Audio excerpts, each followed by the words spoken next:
So, I want to talk about something that came through. It's kind of like one of those videos that it's a little bit older, but then it has recirculated, and now it's starting to get some commentary and different things like that. And so, it's Pastor Josh McPherson, who I have followed for a little bit, just some connections and different things like that, where I followed him. He's got a large following, about 45,000 subscribers on YouTube. Great podcast. He's got a group of men, lead pastors, and different things that are seemingly always around news cycles and different things like that. And to be honest, I've always thought it's like a little bit unfair. Like, of course they're gonna say some things that are maybe controversial, and of course they're gonna try to give strong preaching, especially because he has specialized in raising up and preaching and discipling men, and so that's kind of his forte, his background, his area audience, that kind of stuff, especially in his personal ministry.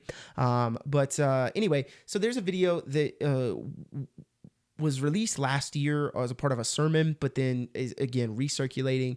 I want to go ahead and just play this for you and then give you my thoughts on it, and kind of some of the stuff you might not hear from people who say one side or the other. Again, this is from his message about a year ago. The title of the video is "This Sin Will Keep You Out of Heaven." Check this out.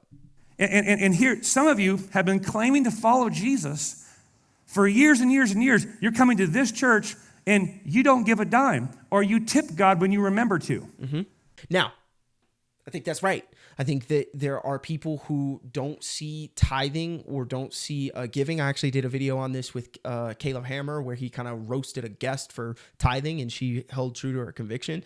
And there are people in the church that really don't see the value of bringing the tithe, bringing an offering, sacrificially giving, and honoring the Lord, especially in a house of worship that they belong to. You know what I mean? Like the consumeristic culture in American churches is really, really bad, and giving is a part of that. So I'm with him here.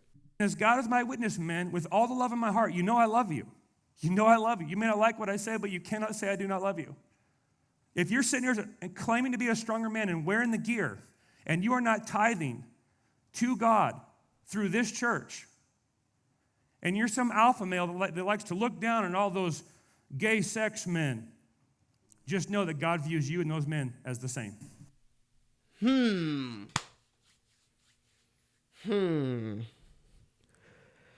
Okay. All sin is equal, especially before the Lord. And so we do run into a problem where people do look down on people for their sin and all of that stuff. Initially, I'm like, I got to see where this thing goes, but let's give him a little bit more time and a little bit more to be able to kind of flesh this idea out. Don't sit here on your high alpha male horse looking at all these perverts out there having sex with men when you withhold from God his tithe. God views that man and you as one and the same. You're like, are you trying to shame me? 1,000% I'm trying to shame you. You're like, is that biblical? You've never read the book, have you? Verse 6, I say all this to shame you. That's a verse in the Bible. It's literally an inspired verse in the Bible. I say all this to shame you. Paul's like, don't sit there and pretend to be a stronger man when you have this blinding, damning sin of greed in your life that you refuse to deal with. So, you got a little bit more of the context. This is a clip of this that just ends right there when he says what he says. And I really don't think that's fair, because I think when you look at the context of what he's saying, I understand how he makes that claim. I don't necessarily think that I would say that in a context. It seems like it's a Sunday morning sermon.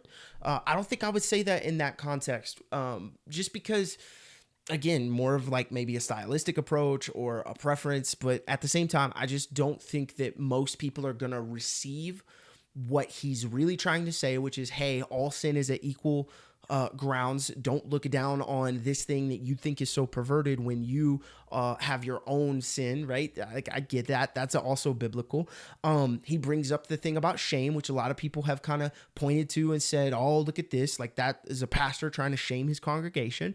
I do think, again, people use this when it comes to like, don't judge me, or no one can judge. Like, yes, the Bible says no one can judge, but at the same time, that is for non-believers. So if he was saying, hey, I'm shaming these non-believers for not giving or not tithing, that's one thing. For him to be in fellowship with people who are committing themselves to Jesus, shame can be something that can be used, again, not in a Western idea of what we see as shame, but to bring light to like, hey, you really need to fix this, right? Like, I get that. And so I don't think this is actually as crazy as people are trying to make it online, especially atheists or people who are like, you know, heresy hunters and that kind of stuff. Like, I don't think that's what this is. I think this is an analogy or a correlation or a connection. I don't know that I would necessarily preach that strongly in. And again, that's just like my preference on that. I think you have to have somebody in the audience that really does understand what is truly being said, not just necessarily the words that are coming through. I think so you have to have a Christian that really knows what he's talking about. And I think one of the things, again, that Pastor Josh does very well is disciple men. And so this could very much be something that resonates with people, resonates with the men in the congregation, and is something that can be used in that way. Here's the thing that I've heard that I do think has a little bit of validity that I would just kind of warn people who might be like, yeah, that's the great teaching and great preaching and all that stuff. I would kind of just like ask you to just, again, pause and really think about what you're asking, knowing that that's the kind of congregation and the audience that he's preaching to, knowing that they would view that of like, man, I don't want to be that. I don't want to be the same as that. I think like you just kind of go down a slippery slope that somebody could ironically introduce shame into their life of, I don't want to be like that, so I'm going to do this out of compulsion because I don't want to be like the group of people that I see that I don't want to be like, or I don't like, or I don't agree with what they do, right? Like him making the correlation of, again, I think this is funny too. He didn't say homosexual, he said gay sex men, which is kind of just funny to me. But like, there's a very real thing that maybe somebody hears that and is so against homosexuality that they start giving, not because they're actually connecting what he's trying to say here, but they're actually giving out of compulsion because I don't want to be like them. And I don't think that's right either. And so you just kind of have to be aware of those things. Here's the other thing that I've said time and time again, whether it's guys like Tim Ross or Mike Todd or those kind of things, is you truly don't know the congregation and the way that they're receiving things. And it really is specific to who the communicator is. It's their job to make sure that they're being, one, accurate to the text, accurate to the study, and making sure they're pulling the correct theological principles out of the text, but also, too, that they know their audience and they know what they need to hear, how they need to hear it, all of that stuff. And I don't think anybody can watch a sermon online and really understand that without being in the room. Even if it's like, no, there's absolutely no way they could have said that. I think like with things like this, it's not heresy. It's not crazy. It's not even a wrong theological framework that he's putting. I just think that it's people who maybe don't know the culture of that church or don't really know Pastor Josh very well. And they're just kind of viewing it or judging it in that way. I don't have judgment towards this. I really don't. Most of the stuff I see from him is really good. I just thought that it's a different perspective to say, hey, let's slow down. Let's think of every kind of possibility. But then let's also give charity where there needs to be charity. I mean, we don't know. We're not in that church. If you are in that church, let me know how you receive it or how